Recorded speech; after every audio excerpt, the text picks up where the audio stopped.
చూస్ country delight, live better. ఇప్పుడే country delight app ని download చేసుకోండి. నమస్తే, నేను విజయ్. పాకిస్తాన్ మీద ఇండియా ఘన విజయం సాధించింది. దీనికి కారకుడు ఒకే ఒక్క తెలుగువాడు తిలక్ వర్మ. ఇప్పుడు యావత్ దేశమంతా కూడా తిలక్ వర్మ గురించే మాట్లాడుతున్నారు. తిలక్ వర్మ కెరీర్ ఎలా స్టార్ట్ అయింది, తిలక్ వర్మ భవిష్యత్తు ఎలా ఉండబోతుంది, దీని గురించి డిస్కస్ చేద్దాం. సీనియర్ స్పోర్ట్స్ అనలిస్టు చంద్రశేఖర్ గారు ఆన్లైన్లో ఉన్నారు. నమస్తే చంద్రశేఖర్ గారు. నమస్తే విజయ్. ఇప్పుడు ఎక్కడ చూసినా కూడా తిలక్ తిలక్ తిలక్. ఆపరేషన్ సింధూర్ అప్పుడు జరిగితే ఇప్పుడు ఆపరేషన్ తిలక్ నిన్న జరిగింది. సో పాకిస్తాన్ని మట్టి కరిపించామనేది కూడా సోషల్ మీడియాలో ఎక్కడ చూసినా కూడా ఇప్పుడు మొత్తం అందరూ తిలక్ వర్మ గురించే మాట్లాడుతున్నారు. ఏమంటారు? ఇండియా పాకిస్తాన్ మ్యాచ్ అనేటప్పటికి అది ఫైనల్సా లేకపోతే లీగ్ ఫేస్ అనే దాంతో సంబంధం లేకుండా ఎప్పుడు కూడా హై టెన్స్ వాతావరణం అనేటువంటిది క్రియేట్ అయ్యే ఉంటుంది. ఈవెన్ నిన్న ఫైనల్స్ చూసినట్లయితే కానీ ఒక దశలో పాకిస్తాన్ ఫ్యాన్స్ ఆల్రెడీ సంబరాలు చేసుకోవటం మొదలు పెట్టేసినటువంటి సందర్భం. ఈవెన్ గవాస్కర్ లాంటి సీనియర్ ప్లేయర్, సీనియర్ కామెంటేటర్ కూడా ఆల్మోస్ట్ ఇండియా పని అయిపోయింది, ఇట్స్ కర్టెన్స్ ఆర్ డౌన్ అనేటువంటి విధంగా కామెంట్స్ చేయటం కూడా చూసాం మనం. సో అట్లాంటి సందర్భంలో ఏమాత్రము అంచనాలు లేని, అవకాశాలు లేని, ఆశలు లేని సందర్భం నుంచి చివరి దాకా ఉండి పోరాడి భారత్ కి అద్భుతమైనటువంటి విజయాన్ని అందించి పెట్టినటువంటి Tilak Varma really the real hero, the real super అని చెప్పేసి అని చెప్పుకోవచ్చు. సో తిలక్ వర్మ కెరీర్ ఎలా స్టార్ట్ అయింది? సో అతనితో మీరు కలిసి వర్క్ చేయడం కానీ, కోచింగ్ లాంటివి ఇవ్వడం కానీ, ఏదైనా సజెషన్స్ ఇవ్వడం కానీ ఇలాంటివి ఏమైనా జరిగే ఒక తెలుగు వ్యక్తిగా? 13 years old బాయ్ గా ఉన్నప్పటి నుంచి కూడా నాకు, అంటే ఇంటర్ స్కూల్స్ ఆడుతున్నటువంటి సందర్భం నుంచి నాకు తిలక్ వర్మ తోటి పర్సనల్ కాంటాక్ట్స్ అనేటువంటివి ఉన్నాయి.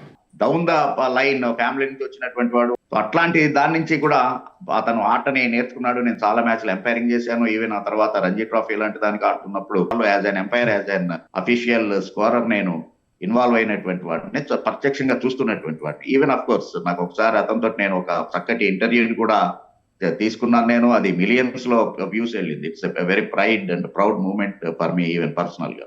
డౌన్ టు ఎర్త్ అండ్ తన యొక్క పెద్దల్ని ఎలా గౌరవిస్తారో అనేటువంటి దానికి ఒక చిన్న ఉదాహరణగా చెప్పదలుచుకుంటే, వాళ్ళ కోచ్ సాలంబాయిష్, ఆ లింగంపల్లిలో వాళ్ళ క్యాంప్ ఉంది. తిలక్ వర్మ అక్కడికే వెళ్తూ ఉంటాడు.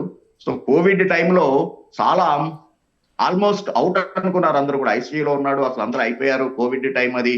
సో ఎవరు వెళ్ళి చూడటానికి కూడా ధైర్యం చేయనటువంటి పరిస్థితి, హాస్పిటల్కి వెళ్ళి పలకరించడానికి కూడా ధైర్యం చేయనటువంటి అంత సివియర్ పీక్ లో ఉన్నటువంటి కోవిడ్ టైం అది.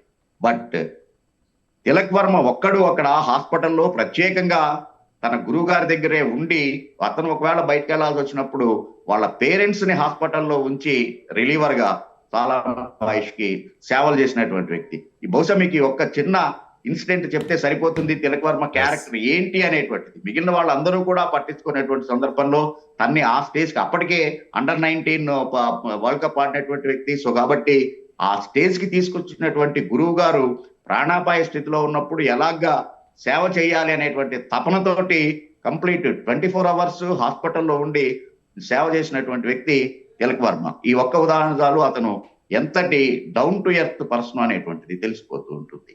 సో అప్పటికే అతనికి స్టార్డమ్ లాంటిది వచ్చిందా? సో పెద్ద పెద్ద మ్యాచెస్లో, ఐపీఎల్ లాంటి మ్యాచెస్లో, లీగ్స్లో ఆడినటువంటి గుర్తింపు అప్పటికి వచ్చిందంటారా? సో తన కోచ్ దగ్గరికి ప్రాణాలు సైతం లెక్క చేయకుండా వెళ్ళిన సమయంలో అదే చెప్తున్నాను కదా, అండర్-19 వరల్డ్ కప్ ఆడారు మీరు అంటేనే ఆటోమేటిక్ గా your name is circulated in the cricketing world. Tilak Varma from Hyderabad, a great left handed batsmen అనేటువంటిది అప్పటికే గుర్తింపు పొందినటువంటిది, at least in the cricketing world. ప్రపంచానికి తెలియకపోవచ్చు కాక, బట్ క్రికెటింగ్ వరల్డ్ లో ఫేమస్ నేమ్ తెచ్చుకున్నటువంటి వ్యక్తి.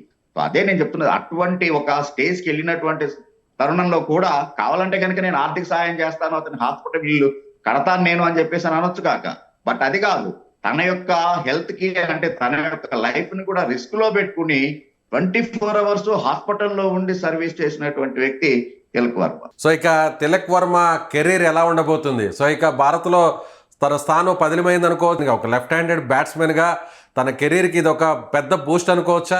అంటే ఒకటి, తిలక్ వర్మ ఇప్పటికీ కూడా T20 ఫార్మాట్ కి సరిపోయినటువంటి వ్యక్తి అనేటువంటి ఆ ట్యాగ్ లైన్ తోటే ఉన్నాడు. దాని నుంచి బయటపడాల్సినటువంటి అవసరం ఉంది. ఈవెన్ తిలక్ పర్సనల్ గా కూడా కోరుకునేటువంటిది ఏంటి అంటే కనుక టెస్ట్ మ్యాచ్ ఆడాలి అనేటువంటిది. టెస్ట్ క్రికెట్ ఆడి ఇండియాకి సర్వీస్ చేయాలి, తన యొక్క సేవల్ని అందించాలి అనేటువంటి బలమైనటువంటి సంకల్పంతో ఉన్నటువంటి వ్యక్తి, ఆ గోల్ గా దిశగా ప్రయాణం చేస్తున్నటువంటి వ్యక్తి. సో దానికి ఇంకొంచెం టైం పడుతుంది. బట్ అట్లీస్ట్ ఇండియన్ టీమ్ లో ఫర్ ది T20 ఫార్మాట్ కి సంబంధించి మాత్రం తిలక్ వర్మ తన ప్లేస్ ని సిమెంట్ చేసుకున్నాడు అని చెప్పేసి చెప్పుకోవచ్చు. ఆ ప్రాసెస్ లో ఆటోమేటిక్ గానే 50 ఓవర్ ఫార్మేట్ దాంట్లో కూడా అతని యొక్క ఎంట్రీ జరిగేటువంటి అవకాశం ఉంది. కానీ అల్టిమేట్ గోల్ టెస్ట్ క్రికెట్ కి రావడానికి మాత్రం కొంచెం టైం పడుతుంది. ఎందుకంటే మొదట్లో అతని యొక్క కెరియర్ ని గమనించినట్లయితే డెఫినెట్ గానే ఒక 30 బాల్స్ ఆడి 3 రన్స్ 4 రన్స్ చేసేటువంటి పరిస్థితి. ఈవెన్ నేను చాలాసార్లు అన్నాను కూడా, చాలా బోరింగ్ గా ఉంటుంది తిలక్ ని బ్యాటింగ్, ఏంటది ఇంప్రూవ్ చేసుకోవా అంటే కూడా ఒక నవ్వు నవ్వి, లేదు సార్ నేను దాని విషయంలో వర్కౌట్ చేస్తూ ఉన్నాను, నెట్స్ లో నేను ప్రాక్టీస్ చేస్తూ ఉన్నాను అనేటువంటిది అతను పర్సనల్ గా చెప్పినటువంటిది. సో కాబట్టి అవసరమైతే కనుక డిఫెన్స్ ఆడగలను అనేటువంటిది అతను ఆల్రెడీ ప్రూవ్డ్. కానీ ఇప్పుడున్నటువంటి జనరేషన్ అనుగుణంగా తన యొక్క బ్యాటింగ్ టెక్నిక్ ని మార్చుకొని మౌల్డ్ చేసుకొని T20 ఫార్మాట్ కి సంబంధించినటువంటి ఆ దూకుణ్ణి నేర్చుకున్నాడు. కాబట్టి తిరిగి మరొకసారి అవసరమైతే రాహుల్ ద్రావిడో లేకపోతే చటేశ్వర పుజారా లాగానో వికెట్ మీదనే, because his position will be, you remember 3 or 4 లో ఉంటుంది. సో కాబట్టి ఆ పొజిషన్ లో అతను సెటిల్ అవ్వాలి అంటే కనుక, because there is a gap.